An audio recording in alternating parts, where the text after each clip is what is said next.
And we are live, ladies and gentlemen. We are live.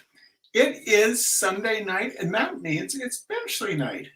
And if you're watching this live, that's great. If you're watching this later on the YouTubes or on Faceplant or whatever, welcome after the fact.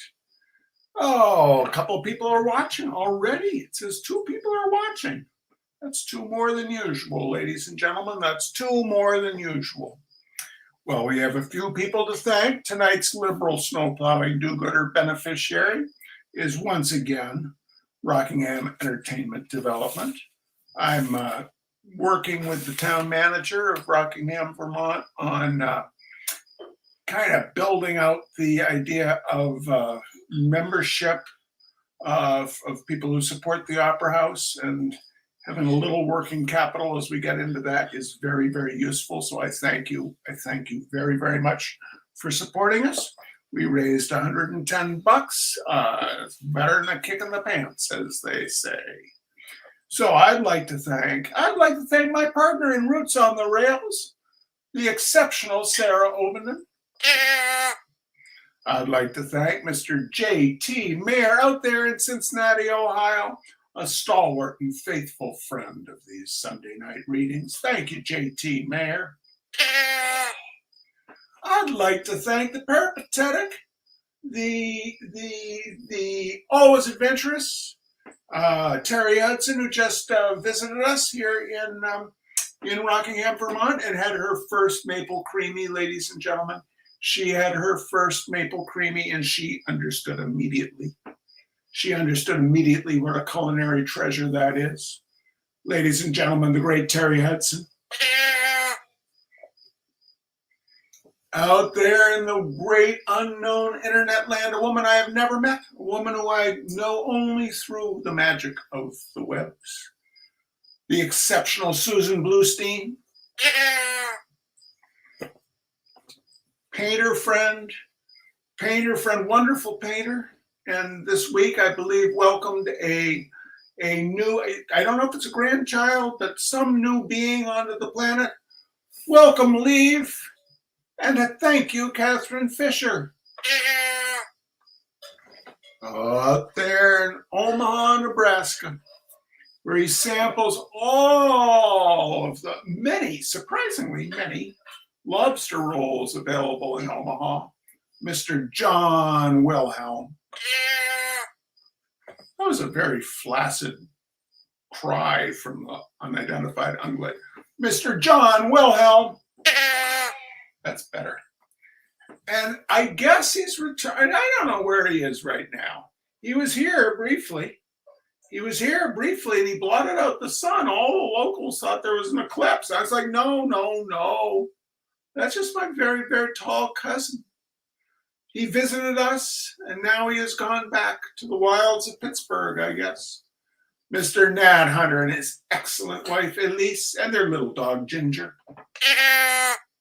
All right, ladies and gentlemen. All right. Thank you so much for joining us tonight. Now, I know this is Benchley night. I know it's Benchley night. But sometimes I wake up in the morning and say, I want to read Thurber. And tonight I want to read Thurber. So we are having some Thurber. Mr. James Thurber to be exact. And someday, ladies and gentlemen, when this pandemic is finally more or less behind us and we're all not dead if we're still around, we are going to do a Benchley night trip to Columbus, Ohio, and visit the Thurber house. And that'll be something. That'll be something, ladies and gentlemen. All right. From the Thurber Carnival, the go-to Thurber compendium that is still available, which I don't think can be said for any of Robert Benchley's works. I don't know how many Benchley books are still in print, but the Thurber Carnival is still out there. The Black Magic of Barney Haller. It was one of those hot days on which the earth is uninhabitable. That's why I wanted to read it, ladies and gentlemen. The other day, we've had a heat wave here. It's over now, thank goodness. But it's been very, very warm. And I woke up one morning and I thought, this is one of the days when the earth is uninhabitable, because I remembered that line from Thurber. And that's when I decided I wanted to read The Black Magic of Barney Haller. It was one of those days in which the earth is uninhabitable, even as early as 10 o'clock in the morning, even on the hill where I live under the dark maples. The long porch was hot, and the wicker chair I sat in complained hotly. My coffee was beginning to wear off, and with it the momentary illusion it gives that things are right and life is good. There were sultry mutterings of thunder. I had a quick feeling that if I looked up from my book, I would see Barney Haller. I looked up, and there he was, coming along the road, lightning playing about his shoulders, thunder following him like a dog. Barney is, or was, my hired man. He is strong and amiable, sweaty and dependable, slowly and heavily competent. But he is also eerie. He traffics with the devil. His ears twitch when he talks, but it isn't so much that as the things he says. Once in late June, when all the moment's sabers began to flash brightly in the heavens and bowling balls rumbled, I took refuge in the barn. I always have a feeling that I'm going to be struck by lightning and either riven like an old apple tree or left with a foot that aches in rainy weather and a habit of fainting. These things happen. Well, Barney came in, not to escape the storm to which he is or pretends to be indifferent, but to put the scythe away. Suddenly, he said the first of those things that made me, when I was with him, feel faintly creepy.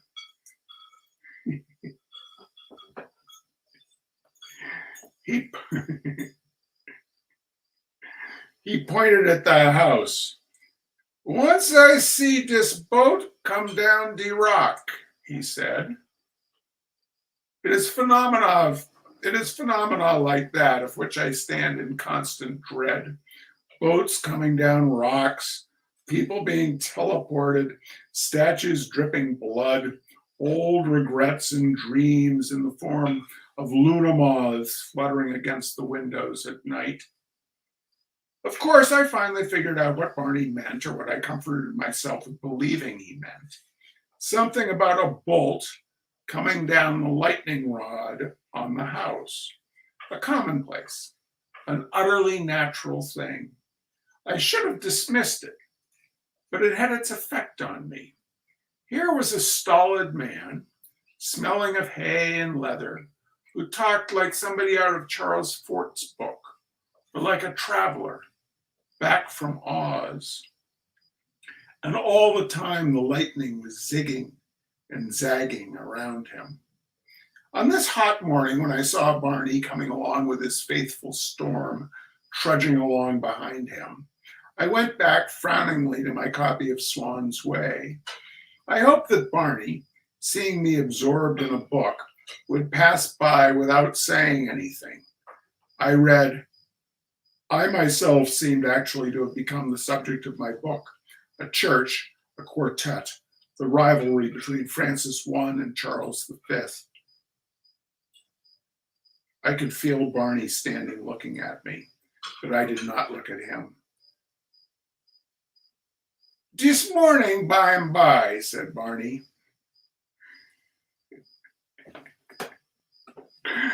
This morning, by and by, said Barney, I go hunt grotches in the woods.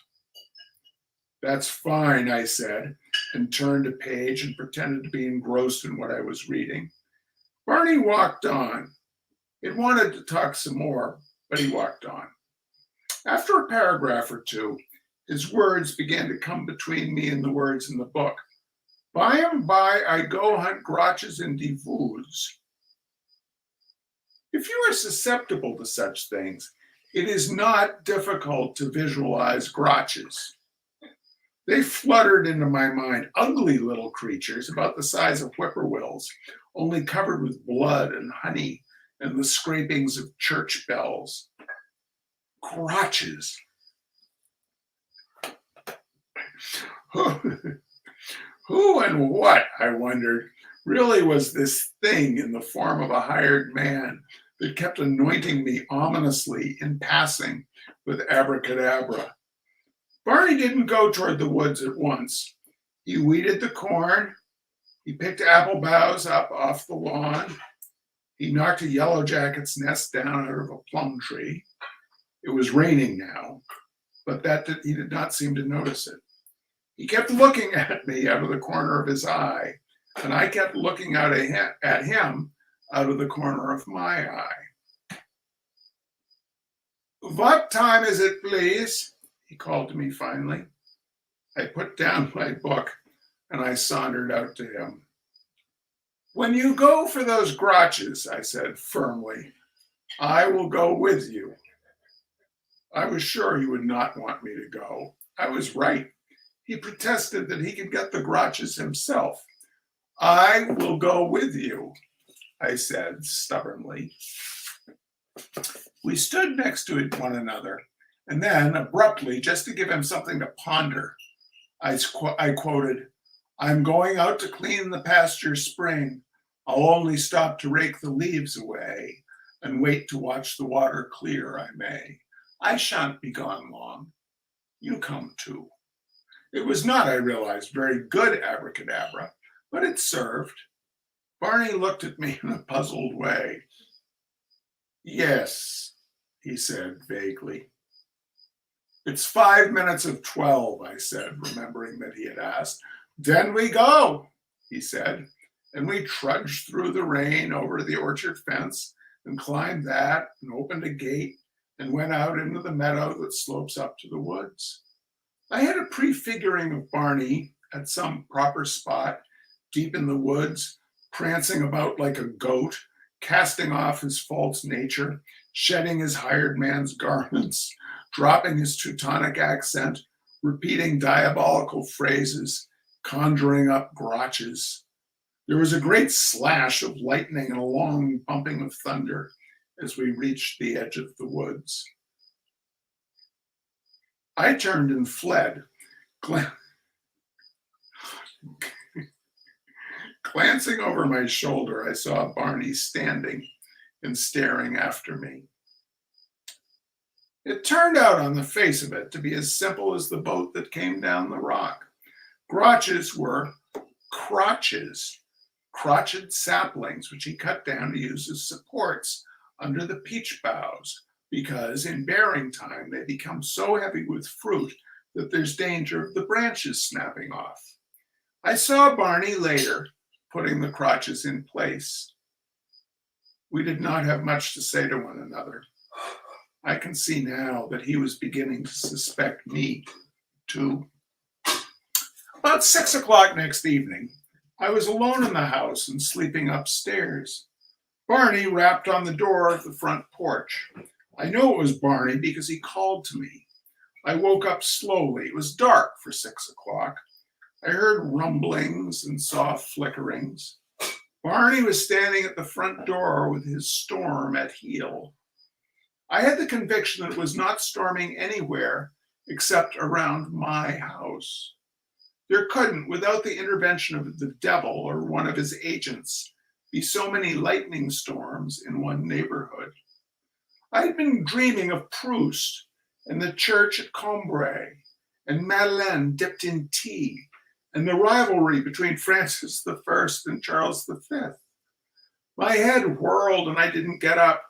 Barney kept on rapping. He called out again. There was a flash followed by a sharp splitting sound. I leapt up. This time, I thought, he is here to get me. I had a notion that he was standing at the door barefooted, with a wreath of grape leaves around his head and a wild animal's skin slung over his shoulder. I did not want to go down, but I did. He was, as usual, solid, amiable, and dressed like a hired man. I went out onto the porch and looked at the improbable storm, now on in all its fury. "This is getting pretty bad," I said meaningly. Barney looked up at the rain placidly. "Well," I said irritably, "what's up?" Barney turned his squinty little blue eyes on me.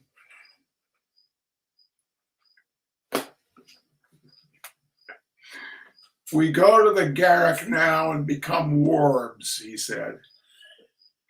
"The hell we do," I thought to myself quickly.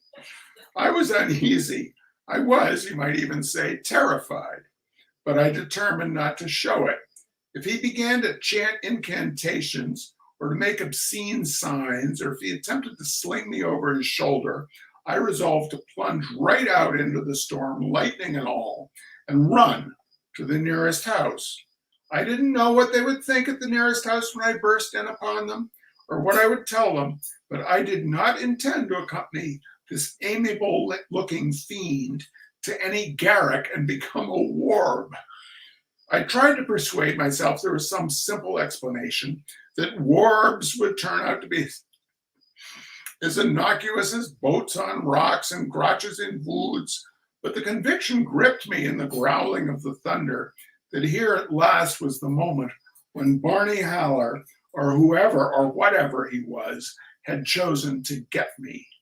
I walked toward the steps that led to the lawn, and I turned, and I faced him grimly. "Listen," I barked. "Did you know that even when it is not brillig, I can produce slithy toves?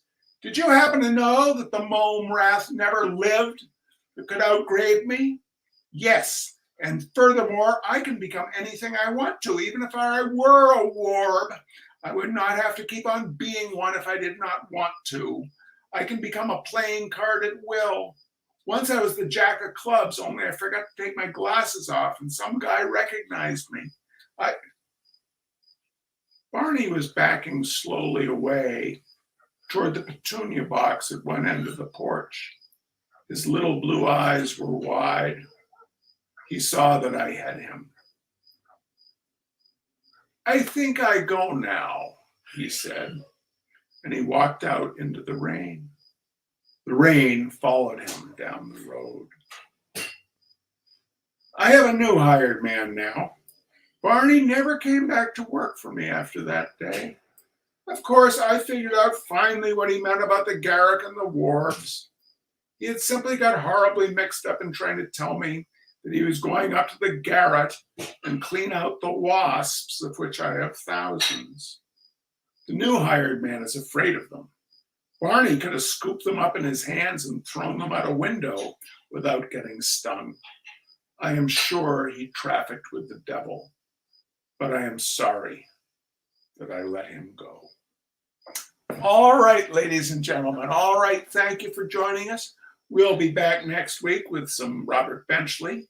Until then, you take good care. Don't let anybody raid your beautiful home.